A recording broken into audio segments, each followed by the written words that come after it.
Okay, so JRC from Tantrafoundation and Morrison over here, and we are in front of one of the legendary violinists in Kolkata, probably one of the best violinists that India has seen, Professor Prosanto Dutt, and we are in his historical place, in his historical room, with his historical violin.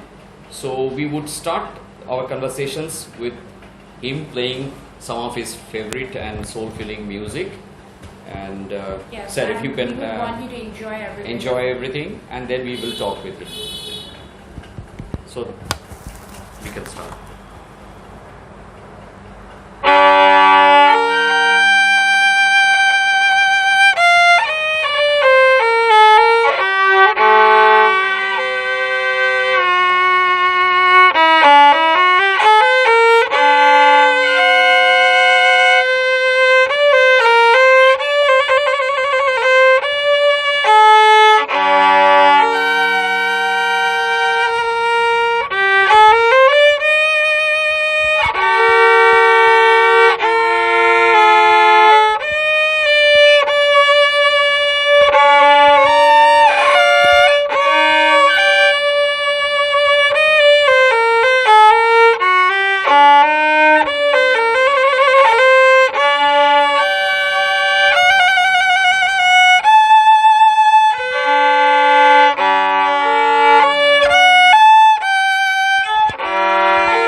Something contrasting.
Both the pieces are by Bach, but different moods. And what are the different moods? The first is it's called adagio, which means very slow, and it will correspond to some sort of alap in Indian classical music. Okay.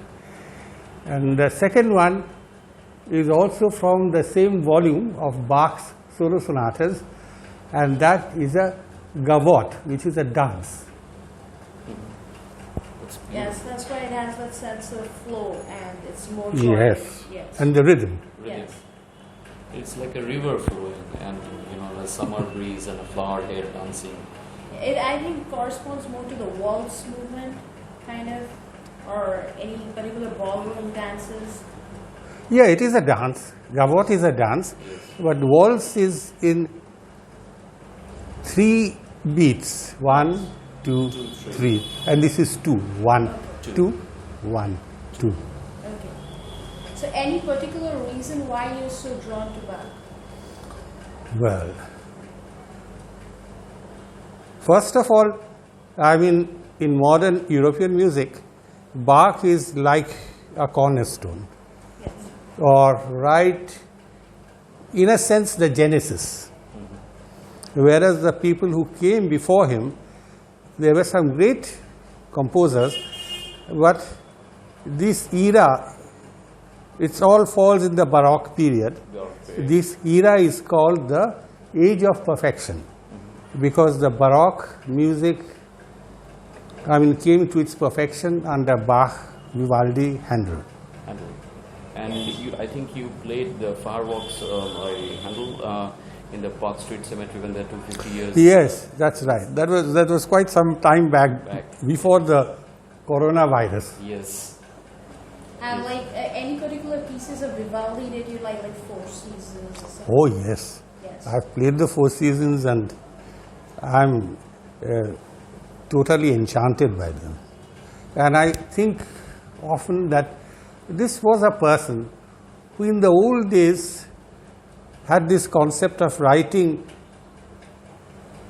about nature and also to write about all the four seasons with all their different aspects. Yes. The delicacies and different aspects. And the mood, like we have our seasons here, now it's very hot. Yes. We are waiting for the monsoons Yes. and then we'll cool off with 3 months of lovely weather. Yes. So there in Europe also seasons change completely Yes. the whole perspective. Yes. Yes, and also like I would want to ask you like what inspired you to like take up the violin as an instrument? My father, Was he also a violinist? he was very musical and wanted to learn the violin, but in the old families in those days, the boys were not allowed to learn music because that was the sure road to perdition, Audition. according to the elders in those days. So my father studied hard to get into medical college, and when he got into medical college, he was allowed to start learning the violin, but it was too late because a violinist should begin at the age of 6 or 8. Yes. Yes. So how did you start at the age very 6 years? 7 No, I started at 8 because my father made it a point that since he could not learn early enough, he would give a chance to all his children. Beautiful. So, as I would understand that you moved to Hague. Yes, I got a scholarship to go and study in Holland. That was in which year, more or less? This was in 1975. 1975, the year I was born. Okay. So how long did you? I was there. Your guru was you mentioned. Yes, Mr. Theo Olof. Yeah. He was probably the leading Dutch violinist of his time, and he was the only Dutch violinist who made it to the finals of the Queen Elizabeth of Brussels violin competition, Okay. which is probably one of the top and most difficult violin competition. He got the 4th prize, and because he had a very tough panel to compete against, the first prize went to Leonid Kogan, who was a great name in the world of violin playing. And he himself was the student of very famous musician Oscar Bach. Oscar Bach, yes. And he was, I think, he headed the Hague Philharmonic for a period of time. He headed the Hague Philharmonic, and then he became the concertmaster of the Concertgebouw. Yes.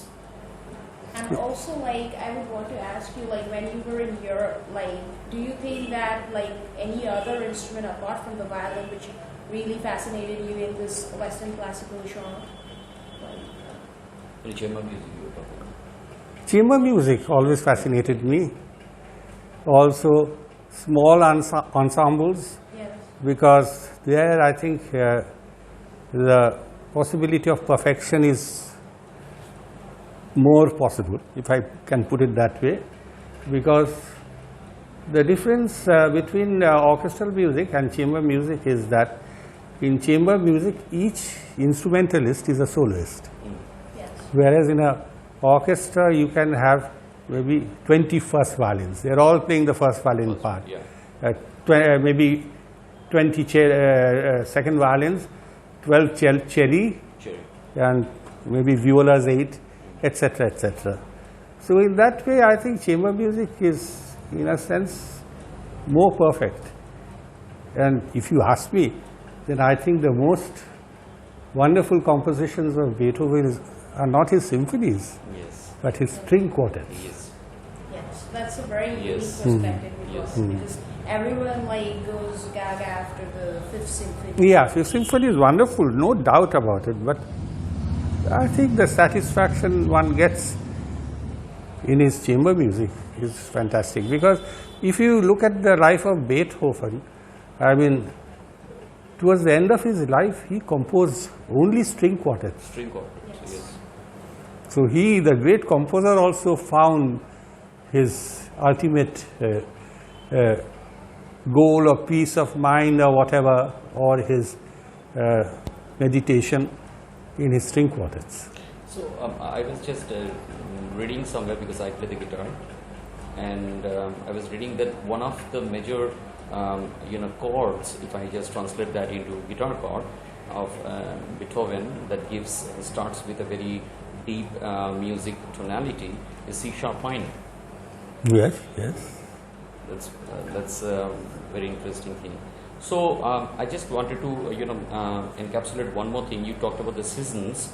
Have you felt, because it's shown in a French movie, I think it's by Truffaut or Godard, I cannot remember, Le Petit Soldat, that different times of the day and different composers can come in. So Beethoven, we are talking about evening time or midnight. They say like Beethoven is for midnight and noon is for Mozart.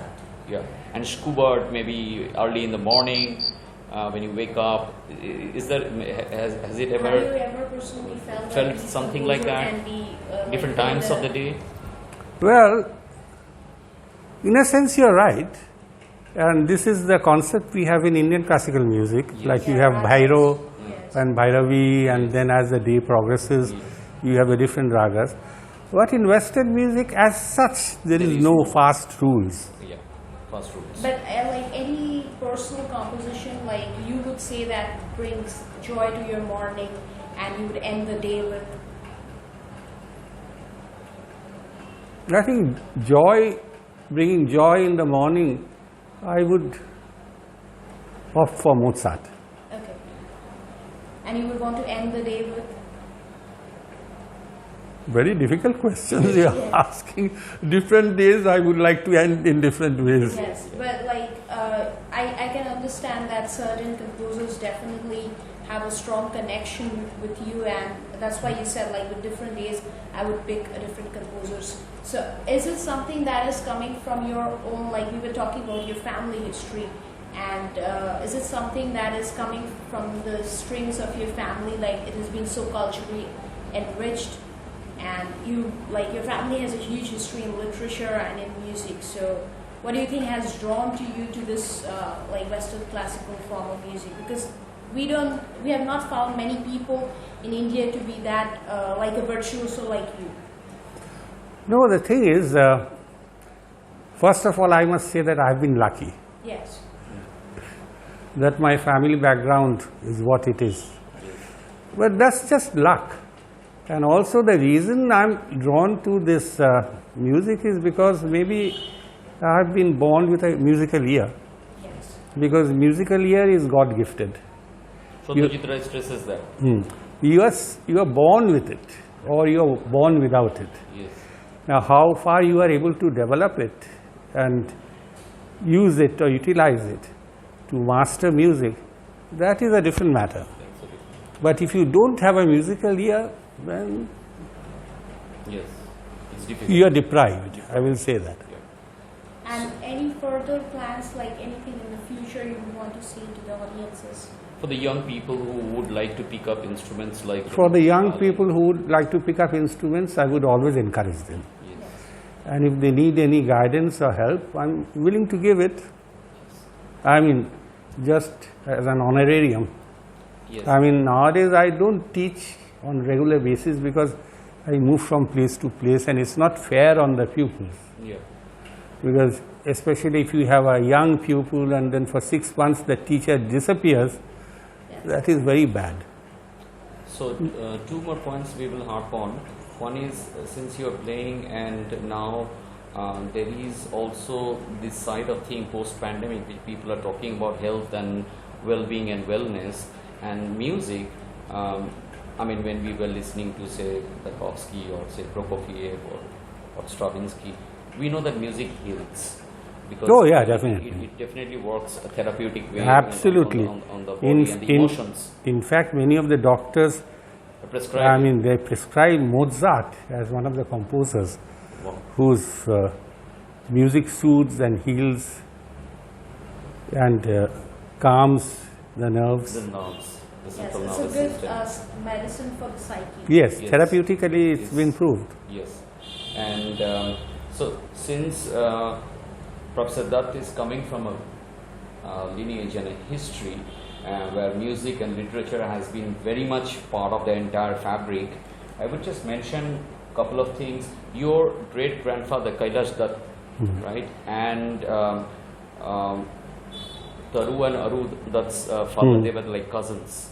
Yeah, If you Kylas just- Dutt was the eldest son of Rosamoy Dutt, Yes. and Originally from Kolkata only. originally the family came from Burdwan, Okay. That's a but very the first interesting- person who came was Nilmoni Dutt. Okay. Mm-hmm. Yes, you can continue. Yeah. Yes, and Nilmoni Dutt sort of,